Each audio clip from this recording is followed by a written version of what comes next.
विश्वनाथ भगवान की, महाकालेश्वर भगवान की, ओंकारेश्वर भगवान की, कृष्णेश्वर महादेव की। हर हर महादेव, हर हर महादेव, हर हर महादेव। काशी विश्वनाथ औगरदानी त्रिकालदर्शी कैलाशी अविनाशी भगवान शिव, जिनकी पुनीत पावन शिव महापुराण की कथा संपूर्ण विश्व के कल्याण हेतु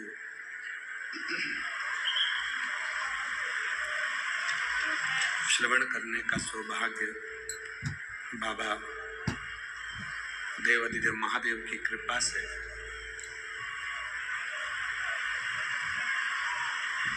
आप और हमको प्राप्त हुआ है। बड़े भाग्यशाली हैं सभी श्रोता भाई बहन जो इस पुनीत पवित्र शिव महापुराण की कथा को श्री वाल्मीकि बाबा की पवित्र भूमि 40 गांव महाराष्ट्र से श्रवण कर रहे हैं। भगवान देवाधिदेव महादेव संपूर्ण विश्व का कल्याण करने वाले, संपूर्ण जगत का उद्धार करने वाले।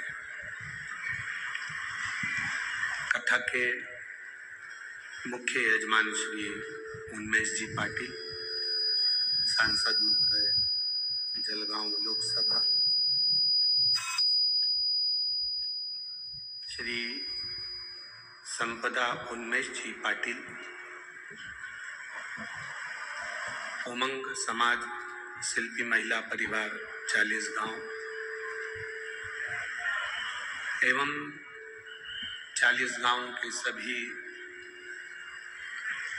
श्रोता भाई बहन जो इस पवित्र शिव महापुराण की कथा का लाभ ले रहे हैं और अपने जीवन को सार्थक बना रहे हैं, अपने जीवन को धन्य बना रहे हैं। एक बार यजमान परिवार के लिए जोरदार ताली बजाकर सभी का स्वागत वंदन अभिनंदन। शुभ अवसर है भगवान राम की अवध में प्राण प्रतिष्ठा का, इसलिए इस कथा का नाम भी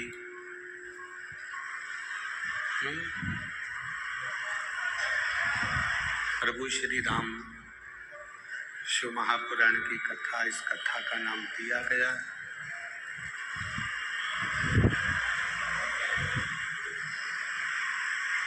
भगवान देवाधिदेव महादेव, भगवान शिव जो संपूर्ण विश्व का कल्याण करने वाले हैं, संपूर्ण जगत का उद्धार करने वाले हैं, ऐसे देवाधिदेव महादेव और भगवान राम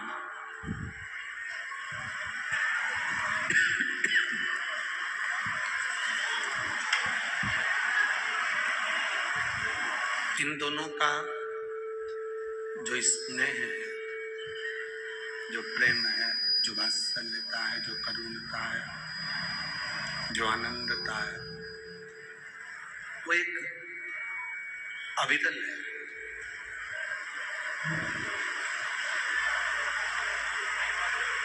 कभी कहीं नहीं देखा होगा आपने राम जी शिव जी की आराधना करते हैं और भगवान शंकर राम जी की आराधना करते हैं। ये सारे स्पीकर चल रहा है, एक बार चेक करो। आशीष खड़े हो गए। सब जगह जा।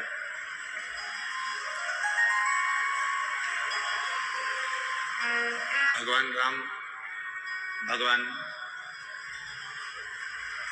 शिव की आराधना कर रहे हैं और भगवान शिव भगवान राम की आराधना करते हैं।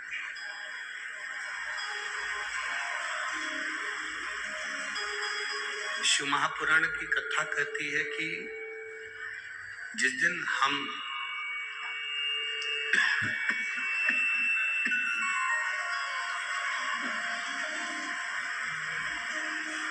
भगवान शिव और भगवान राम की सविरल भक्ति को जान गए, जिस दिन हम भगवान राम और भगवान शंकर की इस अनुपम भक्ति को पहचान गए,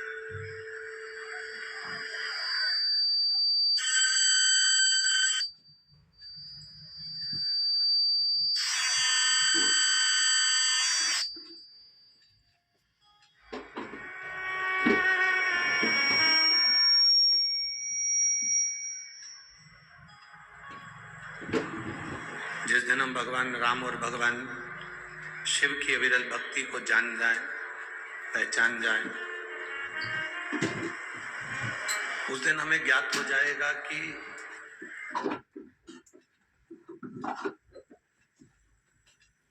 भगवान शिव भगवान राम दोनों अलग नहीं,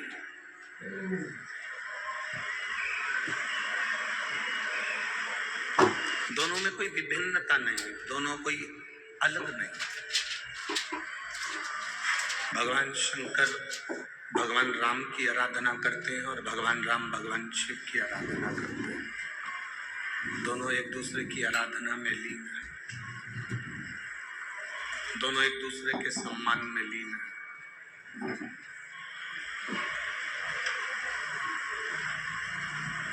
हम इस मृत्यु लोक में रह जरूर रहे हैं, हम इस संसार में जरूर रह रहे हैं, इस संसार में हमारा जन्म जरूर हुआ है और हम इस मृत्यु लोक में रह जरूर रहे हैं।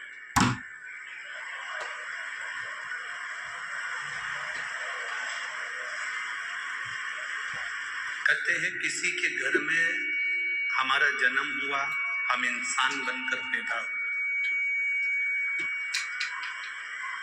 थोड़ा सावधानी रखकर इस कथा का स्मरण करेंगे।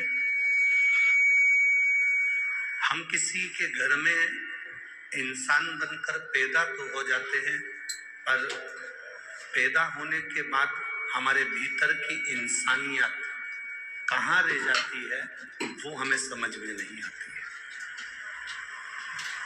इंसान बनने से ज्यादा जरूरी है आपके भीतर इंसानियत को पैदा करना, इंसानियत लेकर आना, जिससे हम किसी के दुख को देखकर दुखी हो जाएं, किसी के सुख को देखकर हम सुखी हो जाएं। ये मनुष्य देह की सबसे बड़ी इंसानियत है, ये मानव के जीवन की सबसे बड़ी इंसानियत।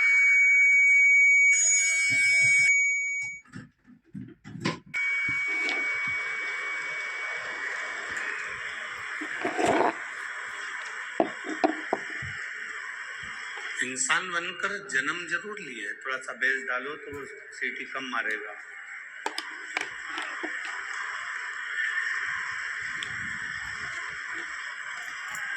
इंसान बनकर जन्म लेना एक अलग क्रम है, पर वो इंसान के अंदर इंसानियत आना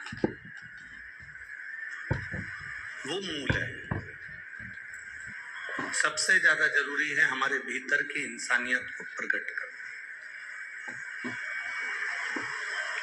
भगवान राम भगवान शिव का भजन करते करते करते करते संपूर्ण 14 वर्ष तक वन में विचरण करते रहे, वन में भ्रमण करते रहे।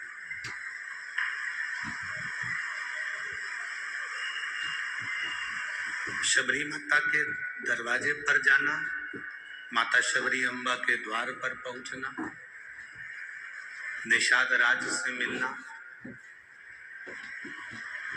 सुग्रीव से मिलना, बाली से मिलना, संपूर्ण वन क्षेत्र में किसी सेठ के घर पर या किसी धनपति के घर पर या किसी अन्य के घर पर भगवान एक बार भी नहीं गए। गए तो शबरी अम्बा के दरवाजे पर, गए तो ऋषियों के दरवाजे पर, संतों के दरवाजे पर, गुरुजन के दरवाजे पर। अब ये तो राम जी थे जो गए तो एक साधारण भिलनी के दरवाजे पर, एक साधारण अम्बा के दरवाजे पर वो पूछे। अगर आज का व्यक्ति कहीं जाता है तो सबसे पहले ये देखता है कि वो हम जहाँ कथा में जा रहे हैं, हम जिस स्थान पर जा रहे हैं, हम जिस जगह पर जा रहे हैं, हम जिस गांव में जा रहे हैं, वहाँ का सबसे वीआईपी व्यक्ति कौन सा है, वहाँ का सबसे अच्छा व्यक्ति कौन सा है, वहाँ का सबसे जोरदार धनपति, सत्तापति, वैभवपति व्यक्ति कौन सा है। कारण क्योंकि हम उसको ढूंढ रहे हैं कि हम वहां जाएंगे तो अच्छे घर में हमारा रहना हो जाए, अच्छे घर में हम रुके, अच्छी जगह पर हमारा रुकना हो, अच्छा भोजन हमको प्राप्त हो, अच्छी चीजें हमको प्राप्त हो। और यहाँ जितने कथा को श्रवण करने वाले भक्त बैठे हैं, शंकर जी की आराधना करने वाले जितने उपासक बैठे हैं, जितने शिव जी के भक्त यहाँ पर विराजमान हैं, भगवान शंकर के जितने भक्त यहाँ पर बैठे हुए हैं, इन जितने श्रोता भाई बहन यहाँ बैठे हुए हैं, ये नहीं देखते कि ये कितना हमको कोई वीआईपी का घर मिलेगा या वीआईपी व्यवस्था मिलेगी या हम वीआईपी व्यवस्था में रहेंगे और बैठेंगे। यहाँ पंडाल में जितने बैठे हैं ना, हम तो 40 गांव वालों से कहेंगे, अगर दिन में तुमको लगता है कि बहुत भीड़ है, हम कैसे कथा में जाएं, तो हमारा तो 40 गांव वालों से निवेदन रहेगा कि अपने पति, पत्नी, बच्चे, परिवार को लेकर कुंभ के मेले में तुम भले ना गए हो, पर अपने 40 गांव में जो कुंभ भराया है इसका दर्शन करने जरूर। तुम दिन में नहीं जा सकते तो रात में जाकर दर्शन करो। अपने झोले में अपने घर से बेसन रोटी बना लो, पूड़ी सब्जी बना लो, पूरन पोली बना लो और आओ, और इस सुंदर कथा के मंडप में कोई शंकर का भक्त तुमको दिखे, उसके साथ बैठकर 2 रोटी खाकर जरूर जाना, थोड़ा पानी पीकर जरूर जाना। आपको मालूम पड़ेगा कि शुभ भक्ति किसको कहते हैं। उससे पूछो कि इस कथा के मंडप में जो बैठा हुआ है, कथा के मंडप में बैठे हुए हो, तुम्हें ठंड नहीं लग रही, तुम्हें गर्मी नहीं लग रही, तुम यहाँ पड़े हुए हो, कहाँ भोजन कर रहे हो, कैसे रह रहे हो, उससे उसका अनुभव पूछो।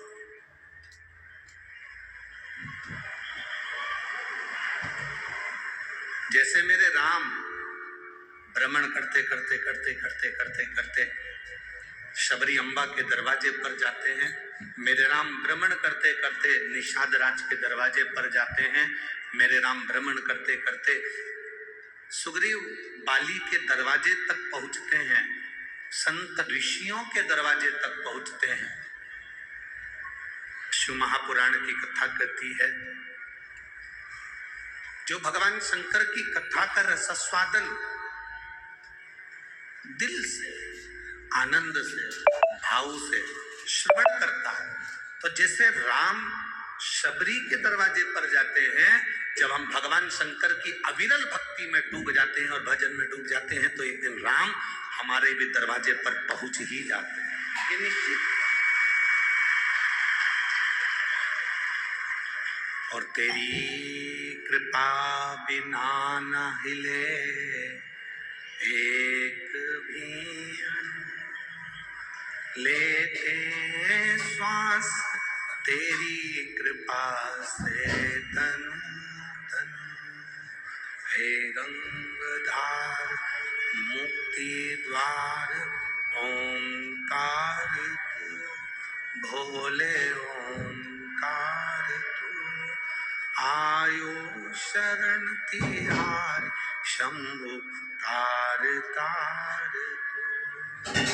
शिव कथा कर रही, भगवान शंकर का संवाद कर रही।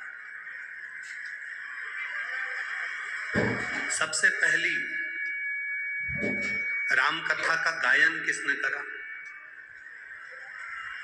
जम के बोलो जरा, सब लोग बोलो। सबसे पहली राम कथा का गायन करा किसने? केवल एक देवाधिदेव महादेव ने।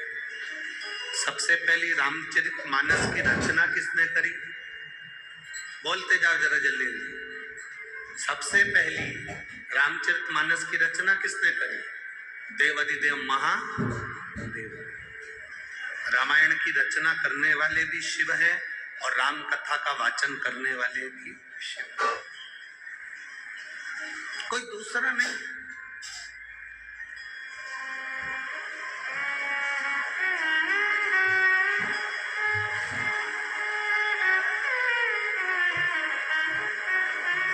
रचना करने वाला ही शिव। रामचरितमानस की रचना करना, रामचरितमानस का वाचन करना, ये मेरे देवाधिदेव महादेव ने किया।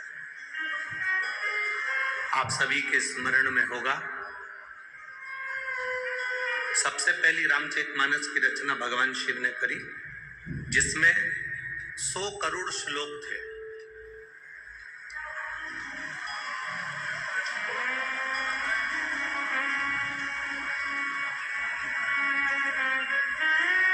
भगवान शंकर ने अपने हृदय में रख रखी थी। अमरनाथ की गुफा में, जब अमरनाथ की गुफा में माता पार्वती जी को लेकर पहुंचे, अमरनाथ की गुफा में जब माता पार्वती जी को लेकर भगवान शिव जाते हैं और वहां बैठकर भगवान राम की पवित्र कथा मेरे भोलेनाथ जी माता पार्वती को श्रवण कराते हैं।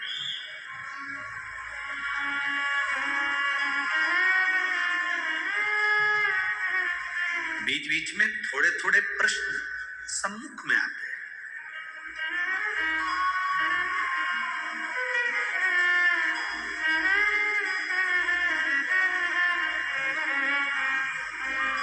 थोड़े थोड़े से प्रश्न सामने खड़े हो जाते हैं। स्वयं माता पार्वती जी ने शंकर भगवान से पूछ लिया, बाबा आप जिस रामचरितमानस की रचना कर कर अपने हृदय में रखे हो और जो कथा आप मुझे श्रवण करा रहे हो, इसमें कितने श्लोक? शिव जी ने कहा इसमें 100 करोड़ श्लोक। 100 करोड़? हाँ। पार्वती जी ने सुना, समय निकला, कथा पूरी सुनी, कैलाश पर आकर बैठे, सब दूर चर्चा हो गई कि रामचरितमानस की रचना भोलेनाथ जी ने करी और उसमें 100 करोड़ श्लोक हैं जो शंकर भगवान ने अपने हृदय में रख रखे।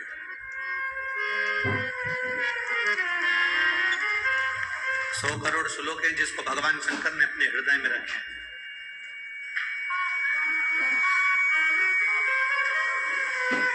मनुष्य, देवता, राक्षस तीनों भगवान शिव जी के सामने आकर हाथ जोड़कर खड़े हो गए।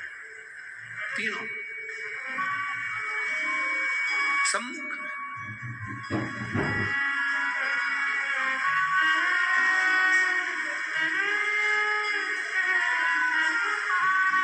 ए भाई, गाय चराने वाला गाय चराता है, गाय के शरीर में कुछ लग जाता है, कोई पत्ता लग गया, कोई पत्ती लग गई, कोई शरीर में कुछ लग गया, तो गाय को थोड़ी सी खुजाल चलने लगती है। जो ग्वाला होता है ना, गाय चराने वाला, वो गाय के शरीर पर हाथ फेरता है तो गाय को बड़ा अच्छा लगता है। आप लोगों ने कभी गाय के शरीर पर हाथ फेरा? जम के तो बोलो जरा, फेरा है ना? जब आप गाय के गले में हाथ फेरोगे तो गाय और आपके करीब में आए, और गले में हाथ फेरोगे तो गाय और करीब में आए। गौ माता के शरीर पर हाथ फेरोगे तो गाय और इठलाई, आपके पास में चिपक कर आए। ग्वाला कितनी गायों पर हाथ फेरेगा? फिर गाय क्या करती है कि उसके शरीर पर कोई हाथ नहीं फेरता तो गाय करेगी क्या? फिर कोई खंबा ढूंढती है, कोई पेड़ ढूंढती है, कोई दीवार ढूंढती है, खंबा ढूंढा, दीवार ढूंढी, पेड़ ढूंढा, किसी का ओटला ढूंढ लिया, फिर गाय क्या करती है, वहां जाकर अपने शरीर को घिसती है। आप लोगों ने देखा है ना? है? देखा है ना? पक्का। गाय फिर अपने शरीर को उस जगह पर घिसती है। अब गाय का नियम हो गया, गाय को मालूम है कि मेरे शरीर में अगर खुजाल चली है, मेरे शरीर में कुछ तकलीफ है, तो मैं उस पेड़ के पास जाऊंगी, मैं उस खंबे के पास जाऊंगी, मैं उस दीवार के पास जाऊंगी, मैं उस खूंटे के पास जाऊंगी और अपने शरीर को घिस लूंगी, और घिसूंगी तो मेरे शरीर को आराम मिलेगा। गाय भी, गौमाता भी एक खंबे को ढूंढ लेती है, गौमाता एक दीवार को ढूंढ लेती है, गौमाता एक पेड़ को ढूंढ लेती है, गौमाता एक स्थान को ढूंढ लेती है जहां वो अपने शरीर को घिसती है तो उसको आराम मिलता है। शिव महापुराण की कथा कहती है, भगवान शंकर का संवाद कहता है, शिव तत्व कहता है, भगवान शंकर की पवित्र शिव महापुराण की कथा वर्णन करती है। महाराज, जैसे गाय एक स्थान को ढूंढकर अपने शरीर को घिसती है तो उसको आराम मिलता है, उसी तरह ये मन जब पूरे वन में भटक रहा हो, संसार में भटक रहा हो, कुटुंब में भटक रहा हो, परिवार में भटक रहा हो, और इस मन को कहीं शीतलता नहीं मिलती, तब ये महादेव के चरणों में जाकर ये मन अपना घिसा जाता है, तब इस मन को भी शीतलता का अनुभव हो।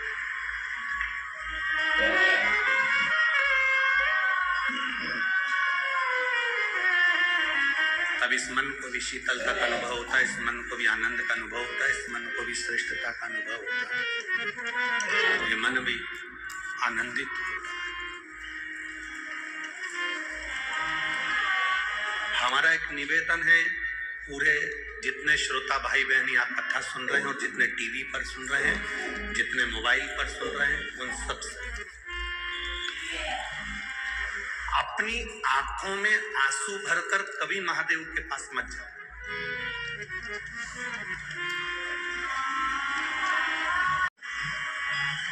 कितना भी दुख, कितनी भी तकलीफ, कितना भी कष्ट हो, आंख में आंसू नहीं आना चाहिए।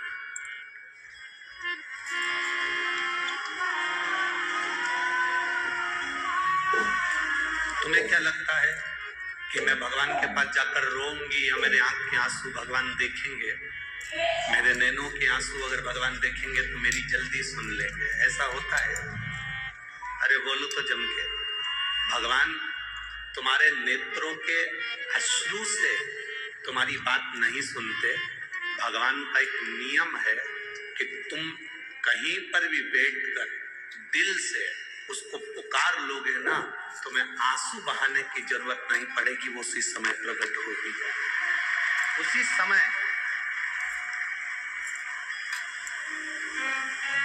और शंभो मांगू घड़ी रे दुख काटो, दया करने दर्शन आलो, शंभो शरणे मांगू घड़ी रे दुख काटो, करने दर्शन। जरूरी नहीं कि आप शिव जी के सामने जाएं तो रोए।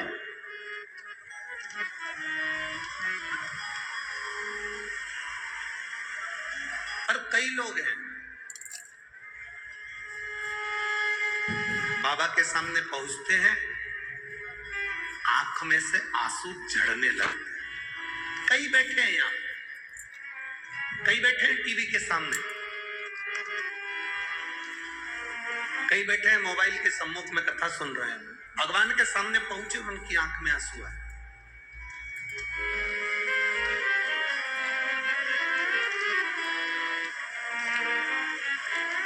क्या कारण है कि भगवान के सामने पहुंचते हैं, भगवान देवाधिदेव महादेव के साक्षी में पहुंचते हैं और चोंगे जैसी आवाज आ रही है, चोंगे की आवाज कम करो बाबू। शिव की साक्षी में जब पहुंचते हैं, भगवान की साक्षी में जब पहुंचते हैं तो तुरंत उनकी आंखों में अश्रु भर आता है। कारण क्या है? किस कारण?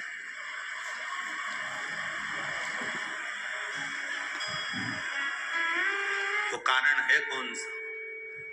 शिव महापुराण की कथा कहती है वो केवल एक कारण।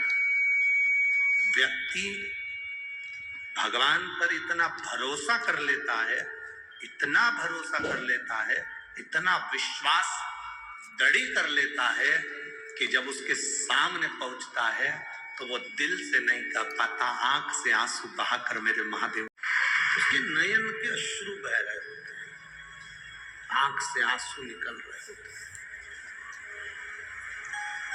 वो नहीं चाहता कि मैं रोऊं, वो नहीं चाहता कि मेरी आंख से आंसू बहे, वो नहीं चाहता कि मेरी आंखों में अश्रु आए, पर महादेव को जैसे ही वो देखता है, महादेव के सामने जैसे ही वो पहुंचता है, उसकी आंख से आंसू बह जाते हैं, बहते हैं। ये केवल आपके साथ नहीं होता। जिसको आप दिल से चाहते हो ना, उसको देखते से ही आंख में आंसू भर आते हैं।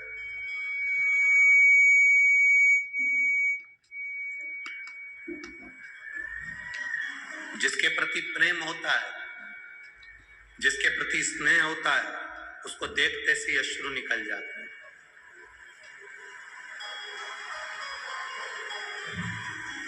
एक मिलन का बिंदु है।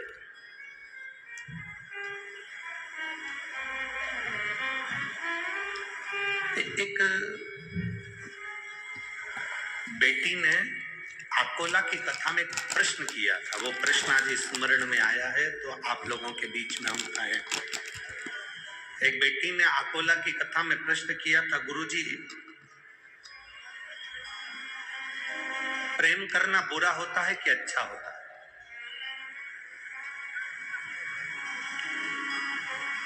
अब बोलो रे 40 गांव वाले, तुम्हारे गांव का नाम ही 40 गांव है, एक जगह पे 40 कबल है? तो प्रश्न का उत्तर भी तुमको देना चाहिए। हमारा तो एक गांव का रहने वाले, कोई अकोला का रहने वाला, कोई धुलिया का रहने वाला, कोई औरंगाबाद का रहने वाला, कोई छत्रपति संभाजी नगर, कोई कहीं, कोई कहीं, कोई कहीं, पर तुम्हारे तो गांव का नाम ही 40 गांव है। 40 गांव एक जगह मिल गए, मतलब 40 तरह के लोग, 40 समाज के लोग, 40 विचार के लोग एक जगह पर एक जैसे रहते हैं, वो गांव है 40 गांव।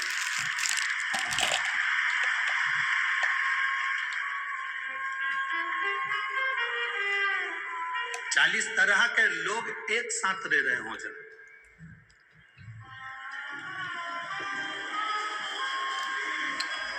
40 तरह के लोग एक जगह पर, 40 विचार के लोग एक जगह पर, 40 विचार मंच के लोग, 40 समाज के लोग एक जगह पर रहकर अपने दिल की बात एक जगह स्थिर कर रखते हैं, वो 40 गांव। तो उस अकोला की बच्ची ने प्रश्न किया, क्या प्रेम करना अच्छा होता है कि बुरा होता है?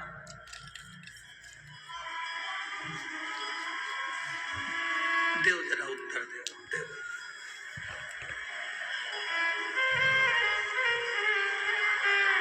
तुम बोलोगे तो है, नहीं तो मुंडी हिला दो, ऐसे ही है, ऐसे हम उतने में समझ जाएंगे। प्रेम करना अच्छा होता है कि बुरा होता है? ठीक है, तो आप कहो जो आपकी मर्जी पड़े, आप अपने मन से रख लो, पर हमारी भाषा में तो हम इतना कहेंगे, प्रेम करना अच्छा होता है, पर 35 टुकड़े होकर अटैची में भरा जाए ऐसा बुरा होता है।